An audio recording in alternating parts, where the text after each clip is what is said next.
Live, local, news. KSBY News at 5 starts right now. Upon the arrival of the Morro Bay Police Department, they located one of the bicyclists over the guardrail, and the second cycle was located on the right shoulder. Investigators continue to collect evidence after a deadly crash today in Morro Bay. Good afternoon to everyone out there. One bicyclist is dead tonight and another is seriously injured. They were hit by a car on Highway 1 in Morro Bay. It happened in the southbound lane of Highway 1 just south of the Main Street overpass.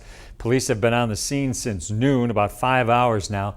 Cameron Pullum joins us live from the San Luis Obispo newsroom. And Cameron, first of all, the surviving cyclist, do we know that person's condition, and have any names been released yet? John, according to CHP, they are not releasing the names of the victims at this point until they can notify family members. They did tell me that that surviving cyclist was treated and transported to a local hospital with serious injuries tonight. Now, the Morro Bay police arrived on scene just before 11:45 this morning. They've since been talking to witnesses and attempting to reconstruct today's deadly accident involving the two cyclists.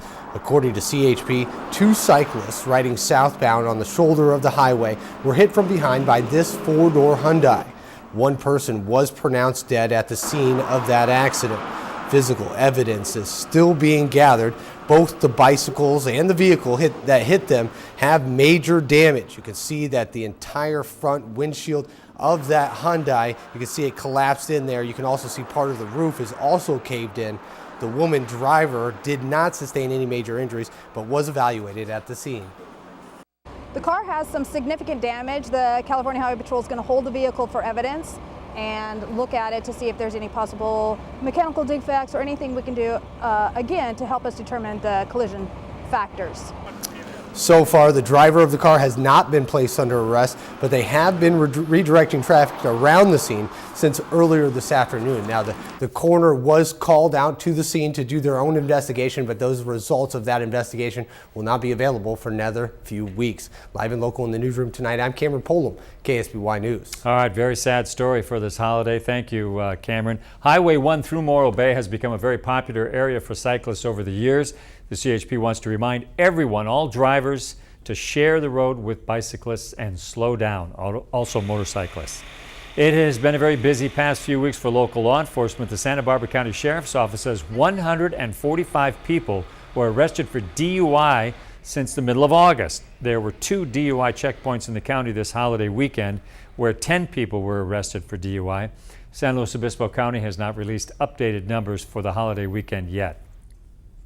A man is dead in Santa Barbara after police say he attempted to attack an officer. It happened about midnight on the corner of De La Vina and Victoria Street in Santa Barbara. Police say an officer saw the man walking with a knife. When the officer tried to stop him, they say the man advanced on the officer and refused to drop the weapon. The officer then shot and killed the man. The officer was not hurt. Today's holiday celebrates the American worker, but more than 7% of the U.S. population is still unemployed.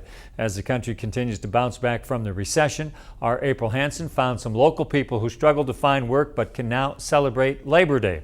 She's in our Santa Maria newsroom tonight. April, you're working, so congratulations on this working holiday. You spoke with some of the locals who are happy also to be working today. Yeah, I went to Old Orchid today and spoke with a business owner who finally opened her doors after the peak years of the recession. And I also spoke with a woman who was happy to be working today because that means the job hunt is over. So what did you guys bring in today? Wendy Steller is in the business of selling the past.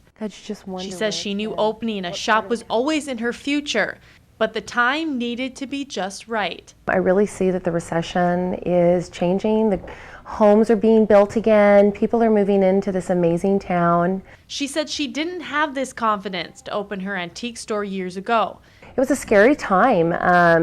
All of a sudden the growth stopped. But like others in Old Orchid, she can celebrate the Day of the Worker this year. It's a lot harder than it looks. Cheryl Pritchard was hired at the Old Town Market 2 months ago. She says the job hunt wasn't easy. You're getting out of a recession and people want tons of jobs, but there's nothing there because everybody had to downsize. Pritchard says she spent hours online updating her resume and waiting for phone calls. I mean, I can remember doing 15 in a day and getting no callbacks. Hi. She says today seems like any other work day, but is thankful she can celebrate. To even have the option to have the day off is a blessing, and I mean... Numbers from the U.S. Department of Labor show that California has an 8.7% unemployment rate. In Santa Maria, 11% of the population is out of work. Live and local in the Santa Maria newsroom, April Hansen, KSBY News. High numbers. Thank you, April. If you are searching for a job, go to our website at ksby.com for links to job centers on the Central Coast.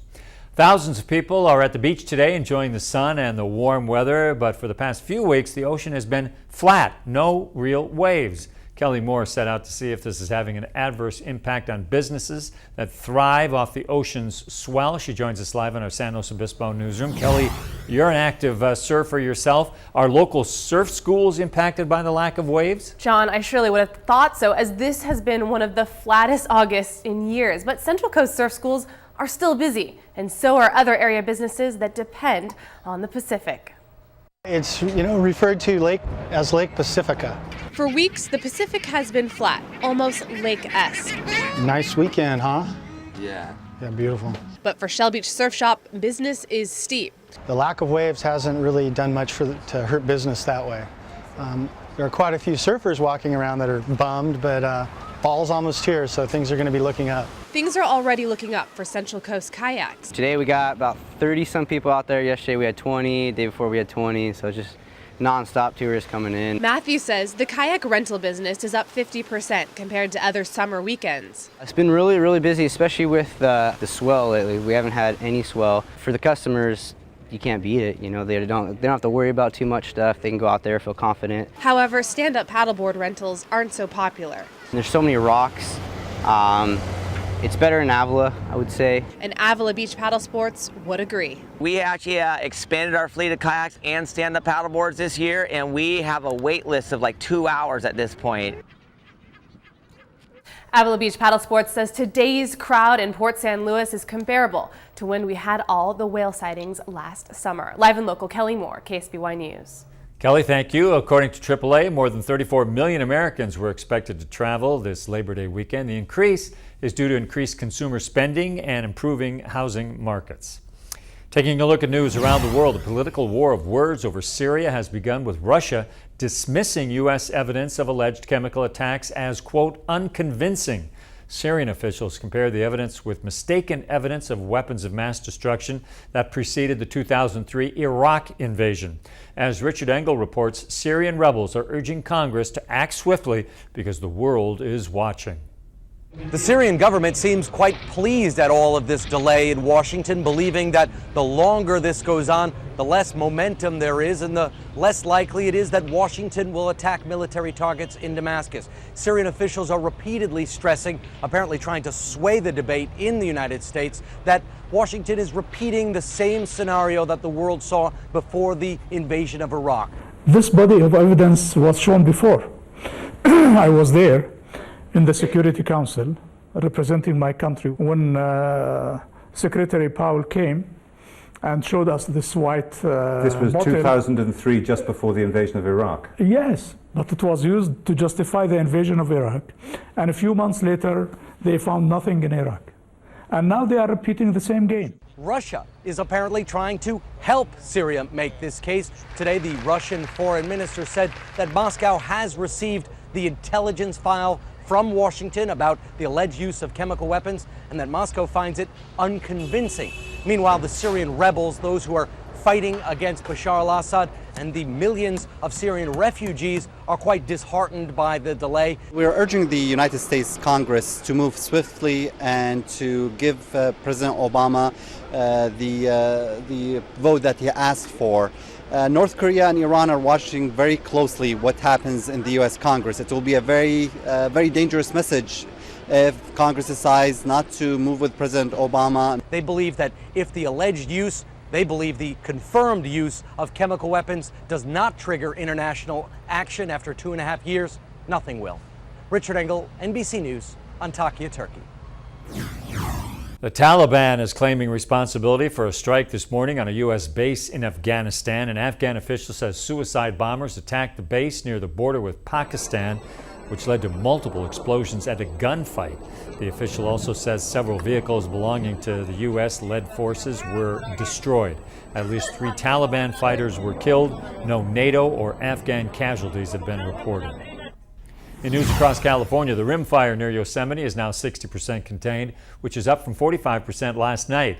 Firefighters say cooler temperatures and higher humidity helped them get an edge on the blaze. It grew by another 9 square miles just last night. The fire covers more than 357 square miles. Full containment is not expected for 2.5 more weeks. It is the 4th largest fire in California history and has claimed 111 structures, including 11 homes.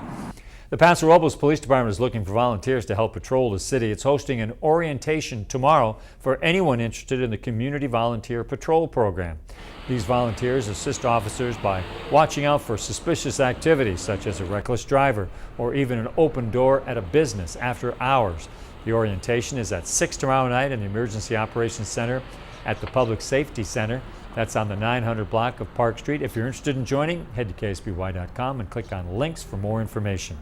Today is the final day to vote for San Luis Obispo as the friendliest city in the country. Last year, San Luis Obispo made it to the top 6 for friendliest town in America. There are multiple categories, including most beautiful, best food, friendliest, most patriotic, and most fun. But San Luis Obispo is hoping to win the friendliest category. Right now, Kewanee, Illinois is leading the voting with more than 2,100 voters. To vote, head to ksby.com. The constant winner of the most the friendliest meteorologist around, Dave Hovde, Kewanee, Illinois. Yeah. Who even goes there?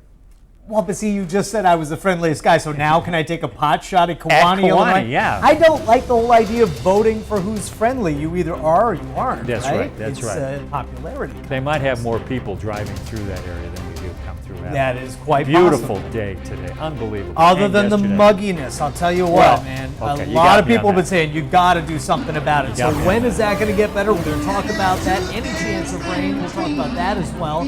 Out at Avila Beach today, live on the rocks from earlier today. There's a concert. Folks gathered there at the bottom of the stream. Beautiful. Absolutely phenomenal. Stay right there. We'll talk about all of that live local weather next. And later, there's a fast but difficult way to shed some pounds. We'll see how quickly you can be done with your workout and get the results you want. That's after the break.